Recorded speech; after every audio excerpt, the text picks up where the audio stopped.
51448. In an age of technological advancement, mass communication and social media, having the right website and app can be the difference that your business needs.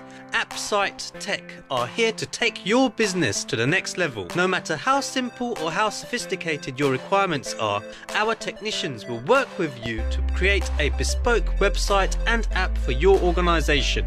Call us now on 07538081212 or visit appsitetech.co.uk and book your free consultation now. Amigos, the signature name when it comes to burgers and shakes. Our succulent burgers are prepared in front of you while you wait. Whether you go for the Bismillahirrahmanirrahim. Assalamu alaikum wa rahmatullahi barakatuhu, listeners and watchers out there on Facebook.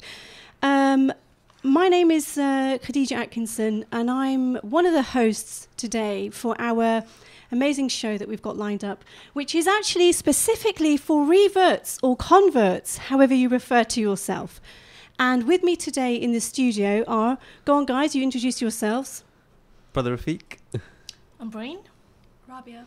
Okay, great. Now, obviously, well, no, not obviously, but the co-hosts are not reverts. I'm a revert. But you know what? You don't have to be a revert or a convert to be part of this show. And actually, this show is not only about offering advice to converts and reverts, but also, born Muslims as well when they come across converts and reverts. But before we kick off with the show, I just want to say that, today is the first anniversary of the London Bridge attack. And today we did have a minute's silence at 4:30 in commemoration of those that lost their lives. I believe there were 8 people that lost their lives in that tragic, awful, event. Unfortunately, here at Ramadan FM, we didn't have that minute's silence. Purely that was in error. So apologies on behalf of Ramadan FM. But, our thoughts and our prayers are with those who lost their lives, are with those of the families of those who lost their lives, who are, bereft. And don't forget, it's only been a year. And so they must be really, struggling, coming to terms with the anniversary. So I thought that, I just wanted to pay our respects before we started our show. Okay? Absolutely, yeah. So yes, so we're hosting the show today, and also to bring barakah and blessings into the show, we wanted to mention the first revert or convert to Islam, just for barakah and blessings, and this is our beautiful, our noble, our most beloved lady of Islam, Sayyidina Khadija radiallahu anha. So we just thought we'd just like to invoke her name, really, so we get blessings, inshallah ta'ala. Well, so what is this show about, some of you may be thinking? Well, okay, now as a convert or as a revert, you may have, if you're listening, you may have some questions that you'd like to ask about Islam, or you may have some questions on a personal level. You may have a particular dilemma in your life, or if you're listening and you're married to a convert or a revert, or a convert or revert is part of your family, you may have a dilemma that you want to call in and ask. So please do call us. The studio number is 0333 011 6786. And you can also ask questions on Facebook. We'll all be looking at Facebook and taking questions, I hope, inshallah, and the Twitter page as well. So it's an open show, guys. It's really quite open, really, to look at, what are the issues that that surround converts or reverts. And you might hear me say already convert or revert. And that's already an issue, because some people prefer converts and some people prefer reverts. Some say that you can't and you shouldn't say convert, because actually you're reverting back to your origin, your true self, which is a Muslim. But there's another counter argument that obviously it's not just about being born Muslim, but you do have to read your Shahada, you have to have the belief and the faith, the Iman to go with that. So I actually prefer convert. So there you are. I've laid my cards on the table, but I'm happy for revert as well. Whatever goes. So do you guys want any sort of interject there? Have you got anything to comment on so far? No. Absolutely. I mean, I think when I was growing up, it was mainly revert that was used. Because it was based on a saying of the Prophet ﷺ that every child is born in a state of fitrah, natural disposition, and then they are converted to or made inclined towards other belief systems. But as you say, it's not reverting to that, to a natural state. It's reverting to it's reverting to a state where one willingly accepts and submits to Islam, to their creator, and are not born in that kind of state. Convert, I think, is probably more accurate and is used more often. And I think Sheikh Hamza Yusuf says convert as well, if I remember rightly. Yeah. I mean, I don't know whether he's changed. I mean, I'm talking quite a long time ago. I remember hearing one of his talks and he said that. But he used it, yes. He kind of spoke of it like that. Okay, so I thought what might be interesting, and I don't know whether you guys are interested in this. I'm sure you would be, actually. And you probably are already, aware of this particular topic that we're going to touch on now. But I thought it might be quite good to look at some of the earlier converts in British society, particularly looking at the 19th century, where you have, there's several very, very well-known converts who were part of the aristocracy, actually, part of the very upper echelons of society. And one of the most famous or well-known is that of William Henry Quilliam, which is where actually the Quilliam Foundation probably get their namesake from. Yes. I'm only guessing, but I thought as much. So now he converted to Islam. Now imagine back in them days converting to Islam. I just find that amazing. I mean, he was living in a society where he was surrounded by very difficult times, diseases, let's say a moral decline, let's say the brothels everywhere, that kind of dark era, really quite nasty. When you read about it in books, it just sounds really quite awful environment to have been part of. And my understanding is that he then left Britain to a hotter climate. I'm not sure whether he was ill or and he wanted to recover in a hotter climate, or he just wanted to get away from where he was. But nonetheless, he went to, I believe it was Morocco. So when he Quilliam went to Morocco, and he was so taken back by the early Muslims there. He just, compared his life where he had come from, in all that kind of, I don't know, the dens of inequities and all that kind of awful environment, to suddenly coming across these Muslims who were, just, at peace, who seemed to be living their lives in a very kind of pure way. And he was really struck by society, by this particular society. And he converted. So then he returned to England, and I believe he was a lawyer, a solicitor, and I think eventually they barred him because obviously he'd converted. So he was, coming up against a lot of difficult issues in the fact that he had converted, and was perceived as an enemy, really.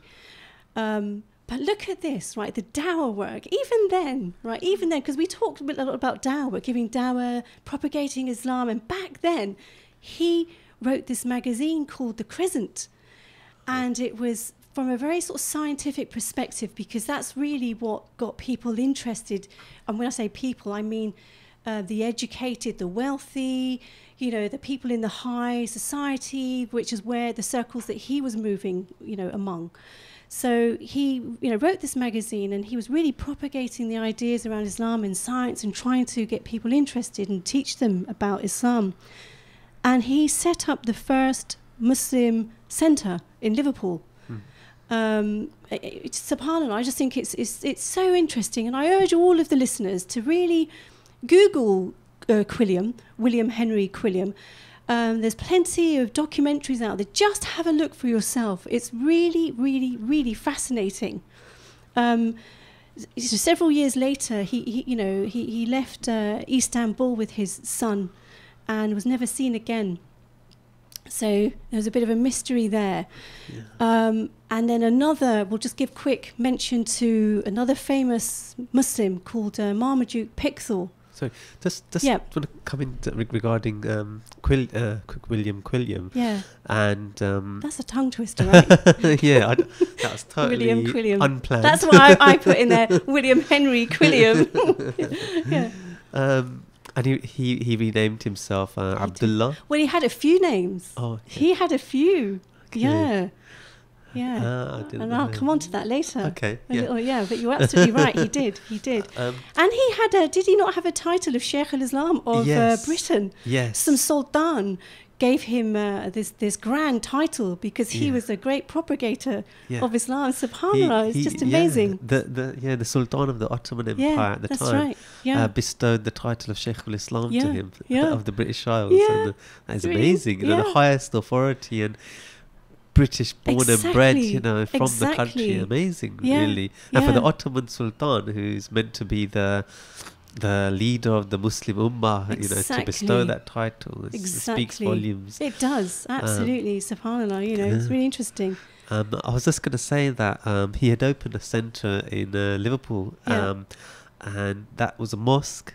It was also an orphanage. Yeah. It looked after the poor and destitute. Community serving the community type of place, absolutely. Wasn't it? Yeah. But I think due to he obviously threatened a lot of people by helping the poor and the destitute and the needy. So there was a big backlash against him, despite his despite the good work that he was doing, and he had to literally leave Liverpool. He was almost forced to leave. But you may have seen on the BBC there was a mention that there is now an attempt to reopen and rebuild that mosque and refurbish it. Well, good luck with that, because it is pretty derelict. Yeah. And in fact, I've always wondered why the Quilliam Foundation themselves don't take on that building, because inside some beautiful, you can see some remains of that lovely Islamic architecture from back in them days. It's not stunning as if you would go to, these other, beautiful countries, afar, but, like the arches, and they've got bits, you can see the Islamic, architecture slightly inside that building still. So I always get quite quite surprised that they don't sort of take on that building. Yeah, but I think Quilliam Foundation is more of a, you could say, counter-extremism think tank, kind of government funded. They are. And I think they could have that as one of their offices. They should really. I mean, if they want to be or a museum. Imagine amazing, a museum. Amazing. I mean, there are. This is something that I was actually I have looked into, and there is a lot of art, Islamic art in the UK. There are a lot of old gravestones belonging to with Muslim names that are over 100 years old. No, absolutely. And then there used to be coffee shops and so on. But this would be an amazing project. It would be, wouldn't it? Yeah. So we digress as usual, great. but it's digressing in good places. Yeah. But so let's just pay homage now to Marmaduke Pickthall quite quickly and briefly, because obviously we want to make this session sort of interactive as we can, don't we, the next half of the session. So Marmaduke Pickthall, now he was amazing, obviously. He was round at the same time as William Henry Quilliam. I'm not going to say the tongue twister, especially with a Ramadan brain. So he went to visit an Islamic country after the First World War, was it Turkey? I think he went to visit, and he was really against the First World War, because part of the First World War was obviously a war against the Ottoman Empire as well. Yes. And he then was arguing with, he was mixing with the high and mighty in Britain. And he was arguing from a Islamophobic perspective that this war was basically based on, holding Islamophobic beliefs. So he was really outcast.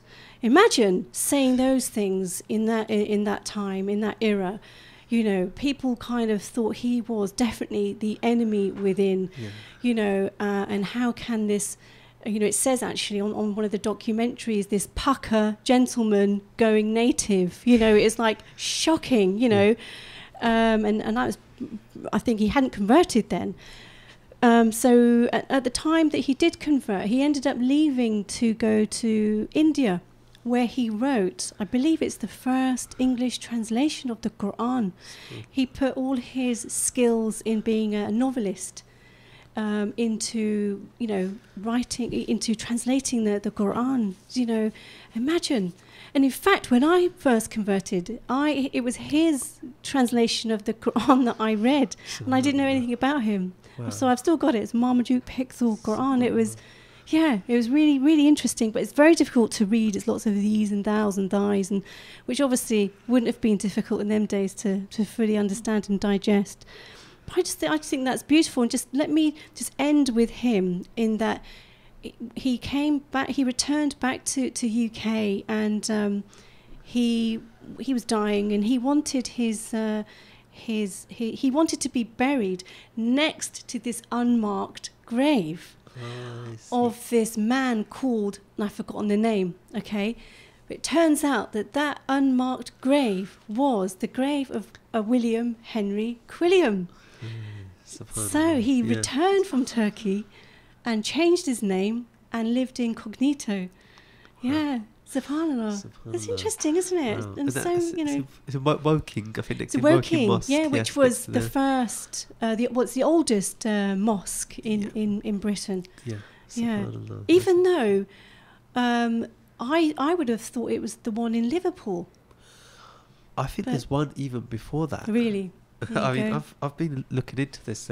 There was one built in Kew Gardens. Really? Yes. Gosh. And this is not kind of a conspiracy or anything like that. But this was in the official kind of Kew Gardens. There was a brochure from about Kew Gardens. It was actually in there. But unfortunately, I think it was knocked down, and I'm not sure if it was an actual mosque or just to display a relic, like a replica for people to see and visit, or I don't think it was an actual functioning mosque. Interesting. Yeah. I mean, there must have been people at that time as well that would have gone underground as well. I think underground. And in terms of foreign from abroad, there was a large Yemeni community in Cardiff at the time. Yeah. And there are pictures of processions. The Eid. Eid, I've seen those. And Mawlid. Yeah. Through the streets of Cardiff. That's what you call integration. That's what you call community cohesion and getting involved in your community. Absolutely. And I think the community there loved it. They embraced the Yemeni community there. Yes. In fact, they set up little schools to teach the locals, Arabic. And those that even weren't Muslim, the kids used to attend, subhanAllah, of all places, Wales, in the middle of nowhere. Absolutely. I do say that Mawlid is a perfect way for integration, because that's what people, if they understand the concept of Mawlid, if you compare it to Christmas, for instance. True. It's a little more easier to understand. Yeah. And I guess that's what would bring people to Islam even more. Yeah. Yeah, they could equate that with that's Christmas. How people did enter Islam, through Mawlid. Yeah. And it was always through the best part of, the best form of dawah is through sort of demonstration, isn't it? Yeah. Through practical. not literally talking, knocking on doors and, trying to invite yourself in and all that kind of stuff. It's actually through, showing people, look, the Yemeni community dressed up in their beautiful garb, their clothes, beautiful attire. Imagine, I'm going to just say, you can imagine Wales, right? It's kind of quite grey, right? It's quite cold there, and it's always raining. You can imagine these people coming out, looking stunning with their beautiful attire and colourful, brightening up the streets, in their procession. Must have given a real vibrance to the little villages there. And yeah, subhanAllah. And I think it's just such a lovely way. They didn't ask anyone to join them, but people, by, humans' natural curiosity, obviously they wanted to get involved, and it's such a powerful, way of doing dawah, isn't it? Yeah, absolutely, yeah. That's a great way. I think what we'll do now, should we just take a little break, and then we'll be back with you one moment. If I can figure out how to work this thing. Where is the station manager when you need him? No, actually, I've got it. Butchers and caterers. Visit us at 51 to 53 Upton Lane, London, E7 9PA. Contact us on 07415 474 185. Usman needs the adhesive to work. If not, his day will be a disaster. So, Usman, if you really need something to bond, grab a tube of CT1 from your local stockist. An incredibly powerful sealant and construction adhesive that's fast, flexible and strong. It can be used anywhere, even underwater. For more info, ct1limited.com, or follow us on Facebook, or ring us on 0208 555 1448. In an age of technological advancement, mass communication and social media, having the right website and app can be the difference that your business needs. AppSite Tech are here to take your business to the next level. No matter how simple or how sophisticated your requirements are, our technicians will work with you to create a bespoke website and app for your organisation. Call us now on 07538081212 or visit appsitetech.co.uk and book your free consultation now. Amigos, the signature name when it comes to burgers and shakes. Our succulent burgers are prepared in front of you while you wait. Whether you go for the 6-ounce Mexican or the 10-ounce Texan, or you decide to go for a messy fries or buffalo wings, one thing you're guaranteed is quality. We've also got a range of desserts including our trademark shakes in all your favourite flavours. We're based at 400 Cranbrook Road in Gants Hill, so come down to dine in or order in on Uber Eats or Just Eat. Amigos, hats off to great burgers. Ramadan FM 2018, the voice of British Muslims. Hey, तैनू 20 बारी आके तक cricket ना खेलिया कर तो फिर window पंच हो रही है. Don't worry, Dad. Our windows need changing anyway. हाँ तो पैसे तू दे से ना. Nah, don't worry, Dad. UK Windows will sort it out. UK Window? Oh, कौन है ना? They're the best double glazing company about. They do windows, patios, French doors, sliding doors, UPVC, aluminium, you name it, they've got it. We can go see them at 51 to 53 Upton Lane, Forest Gate, E79PA, or call them at 07984 440 093, or visit ukwindowslondon.co.uk. वाह जी वाह, ये तो कमाल है यार. UK Windows Zindabad. Thinking about selling or letting your home? With Maxwell Estates, you don't need to look any further. Well established with over 15 years of experience, Maxwell Estates are specialists. Assalamu alaikum wa rahmatullahi wa barakatuhu. You're back listening to the Revert Hour, Convert Hour, advice for Muslims, advice for non-Muslims, you can say. Okay, so we just had a really sort of interesting pit stop tour, or whistle stop tour, looking at some early converts from the British, society. So now, moving forward and thinking about converts in today's society. I thought this topic was really interesting, sort of close to my heart, obviously. But it's really interesting, and it interests me for a number of reasons. I think, first and foremost, I'd like to say that when a Muslim reads their Shahada, right, when they read their, declaration of faith, that isn't it, right? The journey is only beginning. All right, the journey is only beginning. You don't suddenly, you haven't fulfilled your Islamic duties. You haven't fulfilled your deen. But I don't think we can ever do that anyway. But I'm just saying, it's not a fulfillment of a person's deen. It's the beginning of a journey. And like you guys know, when you embark on any journey, you have to leave certain things behind. You have to be prepared, or you have to prepare. A journey, requires stamina. It requires, changes. Otherwise, you're not going to get anywhere.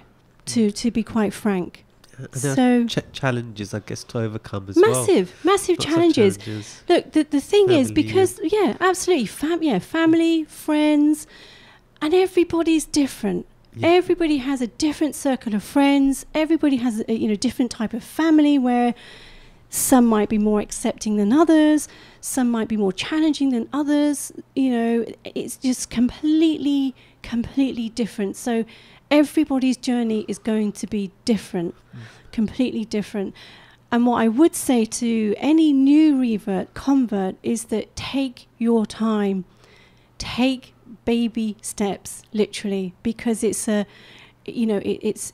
new culture that you're going into, and like anything new, don't go into it like a bull in a china shop. All right, don't go full steam ahead, because I've seen people that have done that very thing, full steam ahead, where they've as soon as they've converted, they've worn niqab, they've worn gloves, for example. Next thing, I don't know what's happened to these same sisters. It's like they've forced these things upon themselves. I don't know why. I don't know where they were getting their Islam from. But they put a lot of pressure on themselves. And maybe they were getting pressurized externally. I don't know. And it's difficult because everybody, right, that you come into contact with as a new Muslim, they all want to teach you something, all right? And they all think that they've got something valid to teach you. And they want to practice on you. You're going to be there. You're like a bit like a social experiment of dawah for somebody. But you're like the easy pickings, aren't you? Because you're the newbie, right? You know nothing. And they'll all think that they're the experts in everything. They are, aren't they? Comparatively, and you hear so many different, conflicting information. It can be a very challenging, confusing time, rewarding. It's mixed emotions, emotional, roller coaster. It's incredibly tough, I would say. It really is. And those of you that have friends who are reverts and converts, or you're married to a new revert and convert, whether it's a female or male, I would say go easy on them. Yeah. All right, hold back with your dour man bit. Just restrain yourself from wanting to, shove knowledge down this person's throat. Yeah. I mean, it's not even just about females. A friend of mine, I got to know him afterwards. When he converted to Islam, he got kicked out of his house. And he's a 17 or 18-year-old guy, and he's only living with his mum, single parent, and he gets kicked out. And luckily, a family member took him on, and he had to stay at a relative's house for about 6 months, and then slowly he came back, and she still wasn't his mum still wasn't accepting. So he had to literally sneak out and buy kind of veggie food. Whenever he brought food into the house, it was veggie. Yeah. And then he only ate meat outside the house. So his mum thought he'd turned vegetarian. Well, families actually, they get quite insulted, because I remember having my first Christmas dinner without, meat. And it was my father's tradition. He would make these meat things, And I couldn't have them, and I think he got quite upset. They take it personally, and obviously it's not a personal thing, is it? But they take it personally, and it's very difficult for some families to accept. Yeah. It's very difficult, and I think as a new Muslim that you have to understand that you have to exercise a lot of sabr, a lot of patience. You really do, and you have to understand, getting kicked out of the house, that your parents aren't the same with you. They need time to come round to it. It's like a huge thing for them. Yeah, absolutely. They feel like almost bereft. Yeah. I remember the first time wearing my, hijab, in front of my family. What's that? Talk about awkward, awkward. And I didn't have to wear it in front of them, did I? No. I wanted to wear it because I thought, well, sooner the better. They sort of see me in my scarf. And in them days, let me tell you, right, in them days, there's nothing like the scarves that you have now, the beautiful scarves you guys are wearing, all the nice wraparoundy ones and the lovely pins and all the stylish whatever CK and Dolce & Gabbana or whatever type of scarves. In them days it was like I had a black triangle with a frill around the edge, right, with the safety pin. I mean, no wonder, when I think back, no wonder they looked at me and thought, oh my goodness. And I remember wearing it to work, coming into work with this, black triangle scarf on with a safety pin. And no one said anything to me. I wish they kind of had, I think they thought, what's this, a bad hair day or something, So I've worn this black triangle scarf on and... no one said anything, and I was waiting. I had all my answers ready, and then somebody thought I was ill, astaghfirullah, and I was sort of, losing my hair or something, So I mean, people genuinely don't know, do they? Is you go through a transformation, right, on the outside, right, but more importantly, inside, okay? Because I was going to say it's easy to make changes on the outside, but it's not actually. No. It's not that easy either. No. Changing your whole attire and it's your nafs, isn't it? Shaykh al-Islam talks about the nafs, doesn't he? Yeah. And it's about and of course you don't know anything about nafs. What do you know about ego? Well, you know it as ego, but you don't. You're not at that level where you're learning about such deep spiritual things about Islam, such as nafs and all the different stages and the levels and the. So it's just a struggle. Yeah, I think it's for sisters. I can't imagine. It'd be very difficult. I can remember one time at work. I used to go into a little corner, or sometimes into one of the meeting rooms to pray, and someone walked in once whilst I was sitting down. Did you feel embarrassed? No, I was sitting, and then he came, and then he walked back out again. He was an elderly guy, he's about in his 60s, and I said, "Oh, sorry, I was praying. I've finished now." And he said, "Oh, okay." But it probably took him a little while to realise what I said. And then after he said, "Oh, is everything okay?" And I said, "Yeah." He goes, "Are your family okay?" And I go, "Yeah, they're fine." And he's someone who is, he's passed away now, but he was extremely racist. Oh, not sometimes openly. Yeah. Goodness me. And to the extent that he didn't think well of Northerners.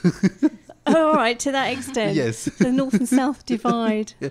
So anyone who's kind of like, north of Watford, these northern people, they think they know it all. He sounds a bit like my father, who's the reverse, actually, because he's from the north, he's from Liverpool. So, he was like anyone from the south, sort of, that they weren't worth anything. But I'm a good worker, and he knows I was honest, and when I had little Khadija, he said, "Oh, I'm gonna make sure I get you something." I go, "No, you don't need to." And the next thing, buy Union Jack T-shirt or something. Butch haircut. Yeah, exactly. But he got his wife to knit a jumper for her, That's really kind. Aw. And then the That's next kind. year, Yeah. and then the year after, he bought another one, and then the year after he bought another one. Really, I mean, he eventually, his view of, I don't even know if he knew I was Muslim or belonged to Islam, but his view of whatever I belonged to, it had changed, and he was quite positive. But he used to drink too much, and then he passed away. That affected his liver and kidneys, and he passed away after. Yeah, but the difference is, you see, it's if you're a convert, you're almost seen as, like we were saying about, Marmaduke, Pixar, and Quilliam Traitor. being the traitors. And I've actually been called a traitor. Oh no! This was when I was at work at the time, but I was about to say what I was doing, but I can't really go into sort of child protection details. So. So I've actually been called a traitor. Then they do see you. You've gone against the society. You've gone against the British values. And I'm a great grandchild of a suffragette. My brother at the time used to say Nancy Yates should be turning in her grave, and this kind of thing. He doesn't now, obviously. I'm talking in the early days. Alhamdulillah, he's really he's really accepted, my conversion and stuff, and my sisters and family. I don't have any issues, alhamdulillah. But it's really difficult. At first, it is that kind of, them and us. Yeah. The enemy within. It's really, really tricky. I think it's probably not just. I think that's probably how it has always been. Yeah, but where do you fit in then? Yeah. But where do you fit in? Yeah. Right. What society do you fit in with? Because you've left your, in inverted commas, society. Yeah. Now you've come into the Islamic society, and you're not really fully accepted there either.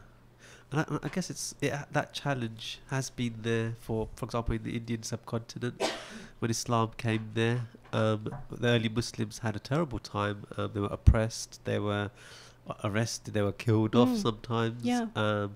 And there's many stories. Khwaja Mainuddin Chishti, when he came, he felt, he encountered a lot of abuse, a lot of torture, him and his followers. But by the end of his life, some 9 million people had converted to Islam on his hands. Wow. I think that might be a record in human history. I'm not too sure. But yeah, I think that's one of the great challenges. And I guess for sisters it's even more difficult because it's so open. Yeah. But that's the other thing as well. I mean, wearing the hijab, as a convert, revert, don't force your wife or your daughter-in-law or whoever, to wear the hijab. Again, that's part of her journey, and that's part of their journey, and a decision that that I would say that the new Muslim has to make. Yeah. You can't and shouldn't, force her to wear a scarf. Otherwise, that you're going to have such major, issues further on down the line. Because if you're forcing, somebody to wear a scarf, a new Muslim, they're going to be resentful, and that's going to come out in other ways, and can potentially cause arguments and friction and, conflict. Like I say, go easy. Go easy on them. Go easy. I remember the story of there was a girl who I knew. This was going back college time. She was Hindu and she converted to Islam. And as you say, she had so much zeal that she just wanted to do everything. Yeah. And I think she may have started. She's in college. She was wearing like a niqab or a scarf, and then it turned into a niqab. And as soon as when she used to go home, everything came off, and her family didn't know. They didn't know. And she had the idols in her home, in her room, and she used to ask, how shall I? What if I pray towards them? But I'm praying to Allah. And so at that time, I didn't know anything. I wouldn't have known any better. But I could imagine, and her family were very strict, Hindu family who were not. Who wouldn't have been accepted. Not accepting. Accepted her. But then I don't know what happened to her. She just disappeared. Yeah. Maybe like like William. William. Henry William, maybe living her life incognito, somewhere. I mean, this is it, isn't it? You have to make changes. You have to make sacrifices, and for me, what helped me in making my sacrifices was knowing the stories of the companions and the sacrifices that they made, and obviously the Prophet ﷺ, and it helped me to understand. Obviously my sacrifices you can't compare, but I'm just saying for me, I got some solace in the sacrifices that, I felt I had to make. And I thought, well, this is right. This is obviously the right path. And there's no, easy path. You can't take the easy option. If you want to make changes in your life, it's usually a rocky road.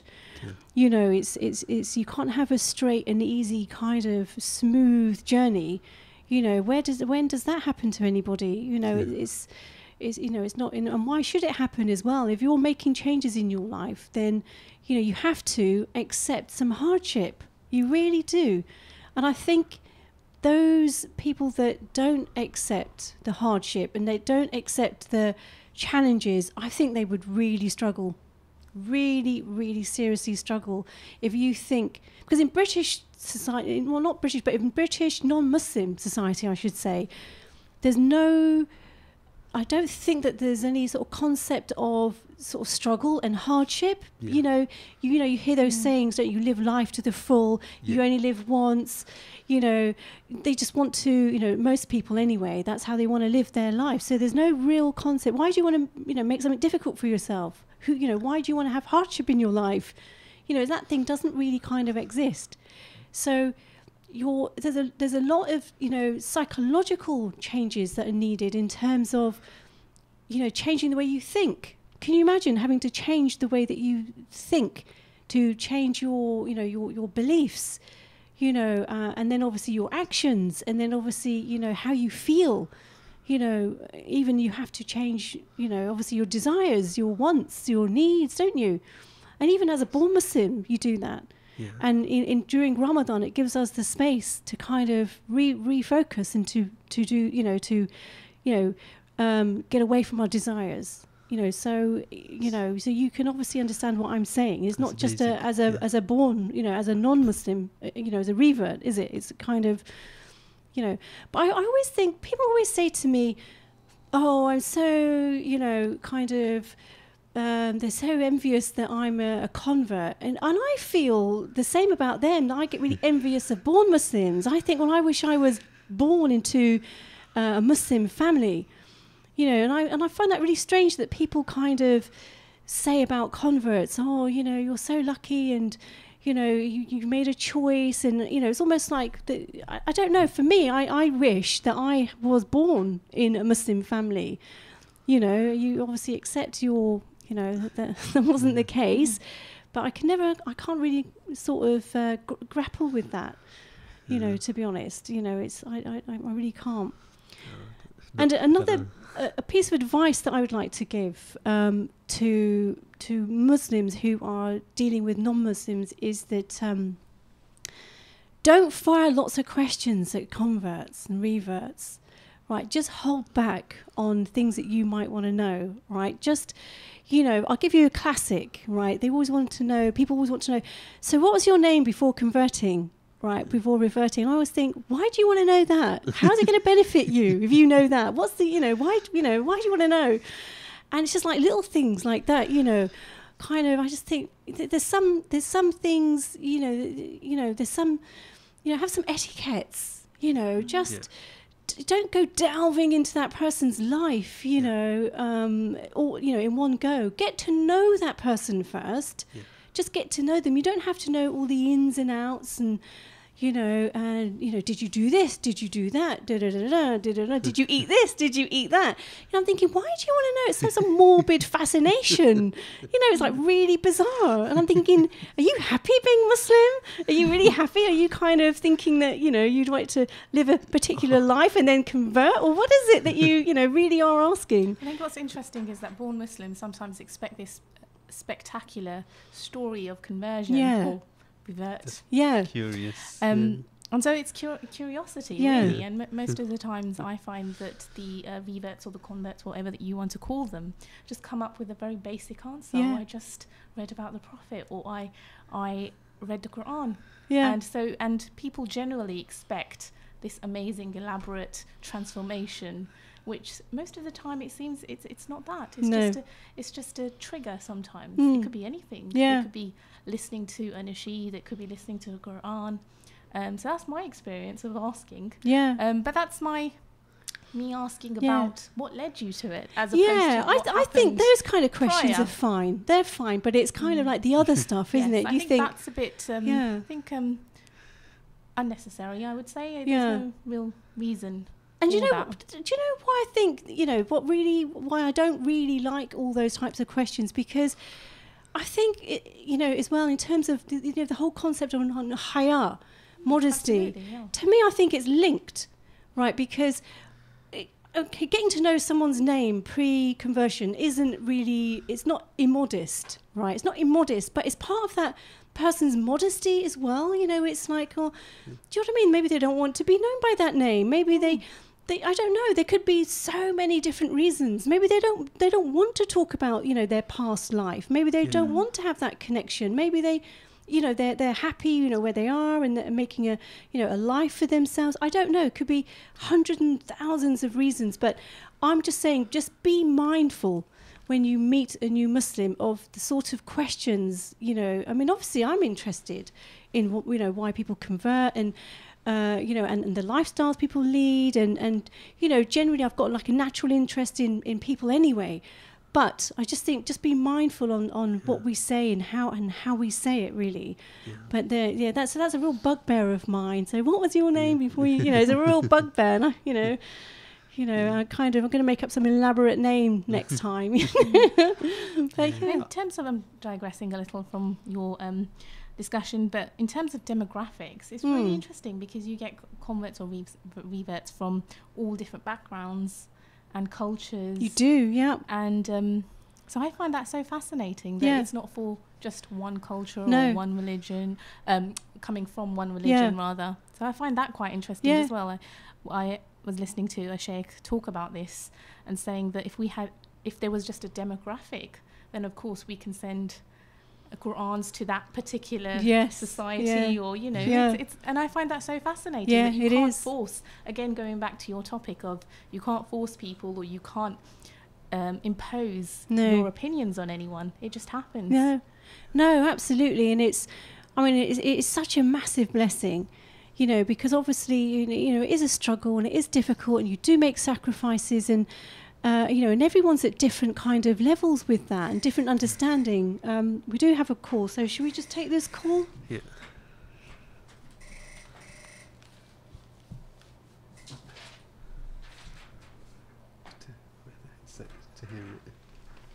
Assalamu alaikum, is there a caller? Walaikum assalam. Yes, it is. Yes, would you like to just give your name and your question or your comment, please? Oh, sister, my name is Muhammad. I'm calling from Nottingham, from Minhajul Quran, Nottingham. Okay. And my little daughter was listening Sister Khadija's show, and she wants to say something. I'm just putting to her. How old is she? She is 6. Okay. MashaAllah. She's Halima, and Halima is going to... Halima. Assalamu alaikum. Wa alaikum salam, little Halima. How are you? Alhamdulillah, we're good. We're good. How are you? I was listening to your show. That's nice. I'm glad you're listening.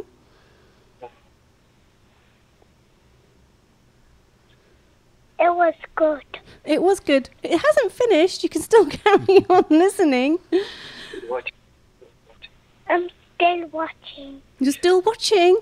Shall we wave to you? Assalamu alaikum, Halima. Everyone wave to Halima. We're waving to you now. Oh, sorry, I'm in the wrong camera. Assalamu alaikum, Halima. You can see I'm a real technophobe, can't you? Is that what you've got to say?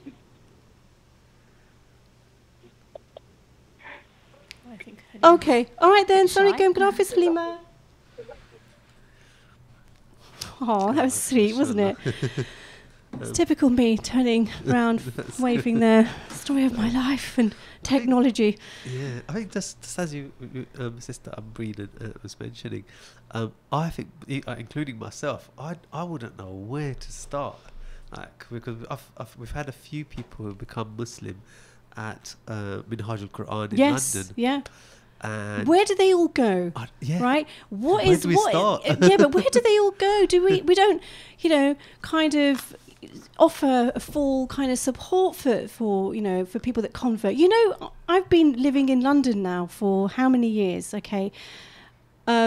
Initially, I set up a convert group years and years ago. I don't know if you remember, Brother Rafiq, years ago.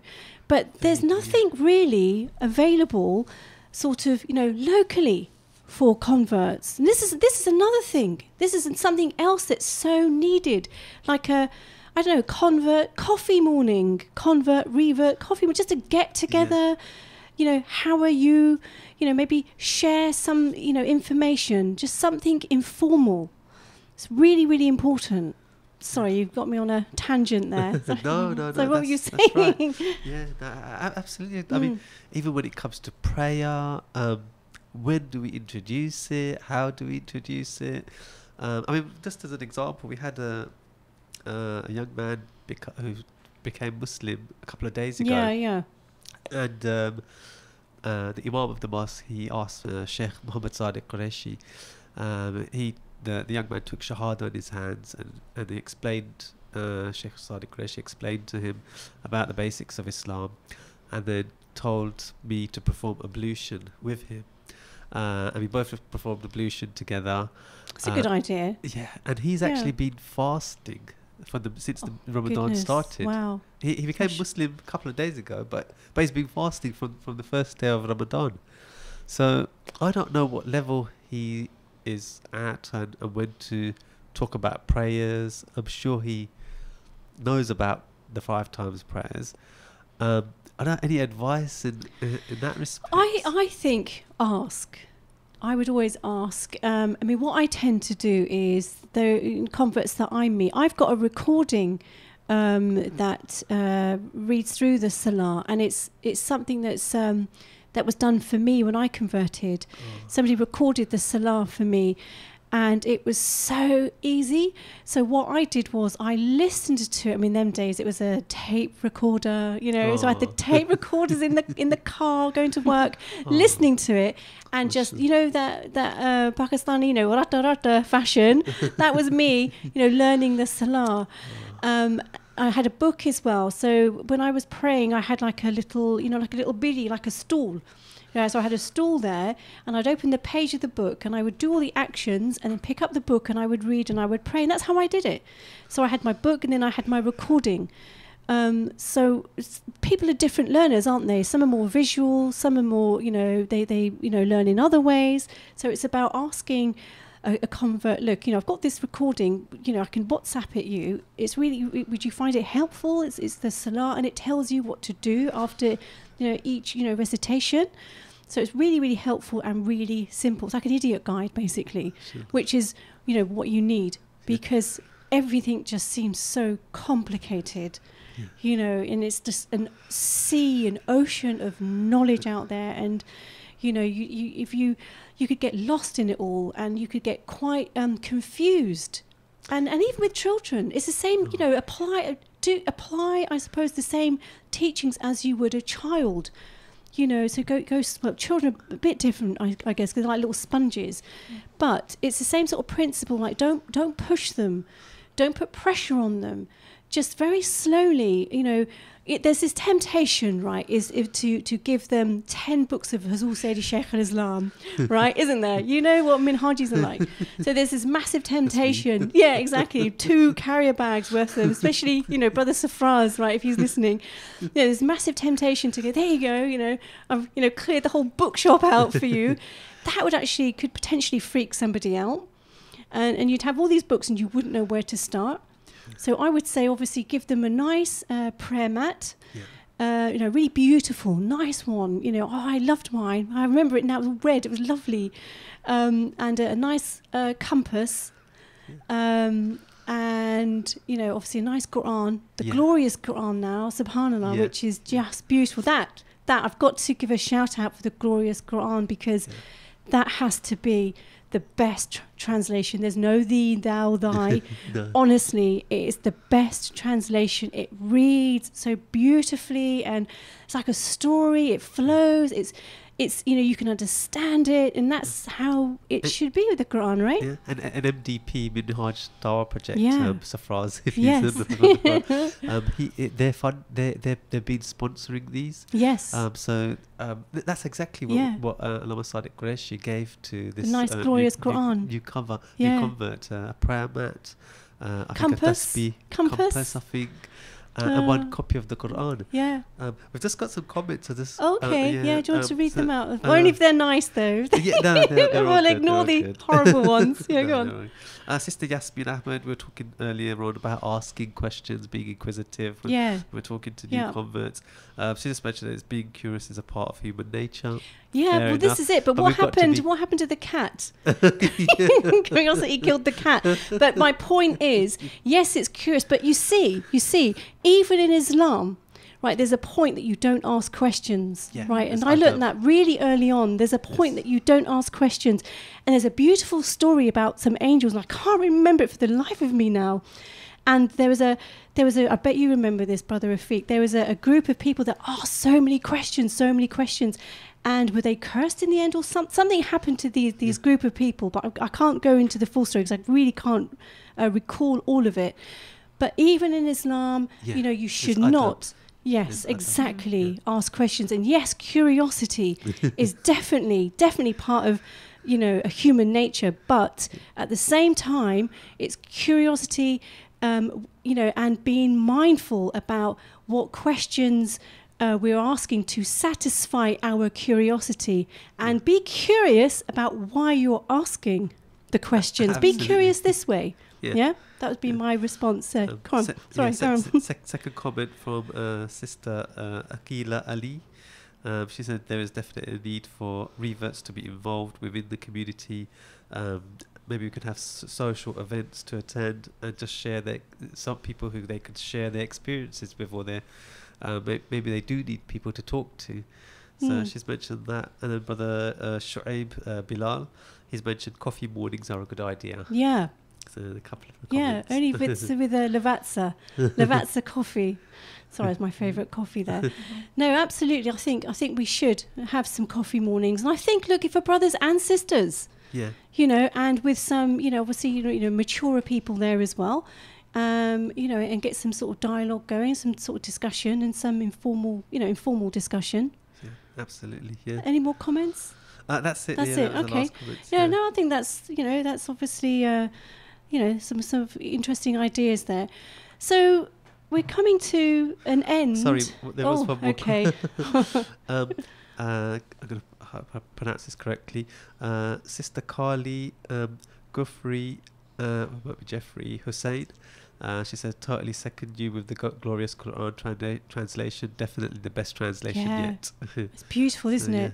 So that's more positive comments on the Quran translation. Yeah, no, absolutely. And I think hats off to MDP. There is a stall, an MDP stall, in the main hall, where usually there are 2 or 3 Qur'ans on display. Yeah. And if anyone needs or would like to take one for a friend or neighbour, a colleague, work colleague, anyone really, they're welcome to pick one up from the MDP store. It's towards the entrance of the main hall at Minhaj al-Quran on Romford Road, and they're totally free. They're not being charged for. No. If someone wants to leave a donation, and these get distributed in prisons as well, because sadly our Muslims are overrepresented in prisons, unfortunately.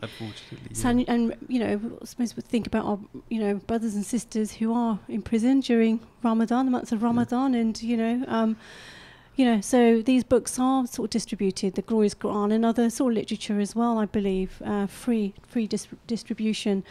But no, absolutely, and I think there's all sorts of there's so many more things I could say about it's kind of like some do's and don'ts, to be honest, and some things to be sort of mindful of, really. But sadly, we've kind of come to the end, I think. Yes, yeah, we have. We've come to the end. And do you know what's going to be happening next? Dare we say it? Dare we say it? Smile. Yeah, it's the big, what is it? The big shout out. Yeah, the big shout out. Yeah, where they're trying to sort of raise some money to for the continuation of the radio, which which will be continuing as long as we get the donations. And we've got a studio. Well, we will have a studio set up. So we do need donations. Actually, look, this has been a great experience. So far, those that have been watching and listening, you must have seen lots of different faces and heard lots of different voices, throughout the month of Ramadan presenting. Yeah. People from all different parts of the community, and not all Muslim as well, and some converts as well. So it's really offered a platform, for the diverse community. I felt this year it's been really successful in that sense. It's been really good. But the thing is, we'd like to sort of continue this. You see. I might actually just say one quick comment. Yeah, of course. Yeah.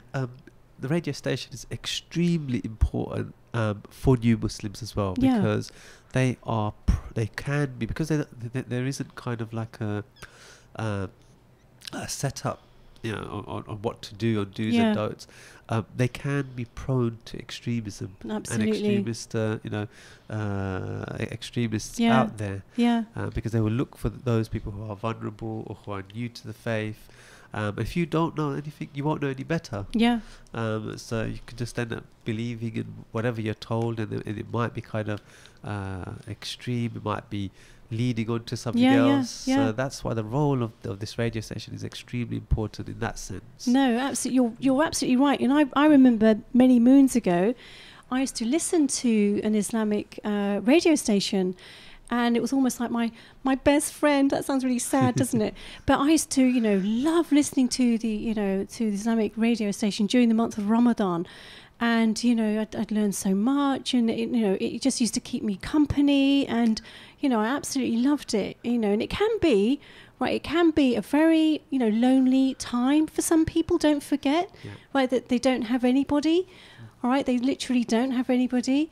I remember I used to fast, by myself, and some people don't literally have anyone to turn to. They can't rely on their family, obviously, and they're just starting off. And I think when you need help is always the most difficult time to reach out and ask for it, and that's when you most need it. And that Britishness in all of us. It's very difficult to ask for help. You're not going to call upon a friend and go, I'm feeling really lonely. Can I spend some time with you? Can I break iftar with you? Oh. So maybe what we should end with is thinking about, if we do know any, new converts, invite them round for iftar. Invite them to our houses, because that's another really good form of, teaching, teaching how, Muslim families live, seeing the different culture.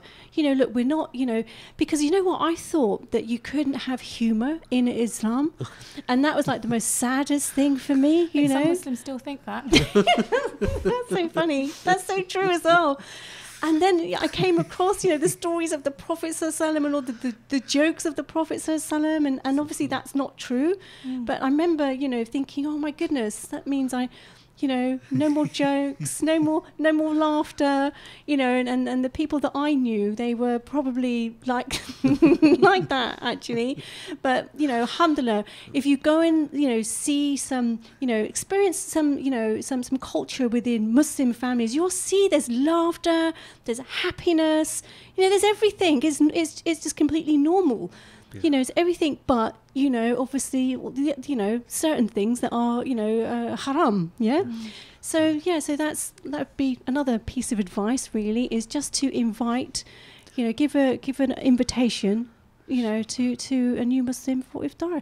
Any final words from you guys? Rabia? Any final words? No? Breen? Are you Anything? going to be doing this again? Is Yes. there another show I planned? hope, for- hopefully, inshallah, because You we've got Muslims? lots more to say, right? Yeah. Yeah. Hopefully, inshallah. So, Fantastic. so is that all from us? Yeah, thank you for inviting me. No, it's you been for great. inviting us. No, it's great, and I hope to have you guys on as well next time, inshallah. So stay tuned for the big shout out now, and we hope you've enjoyed the show. Okay then, assalamu alaikum wa rahmatullahi wa barakatuh. Really powerful sealant and construction adhesive.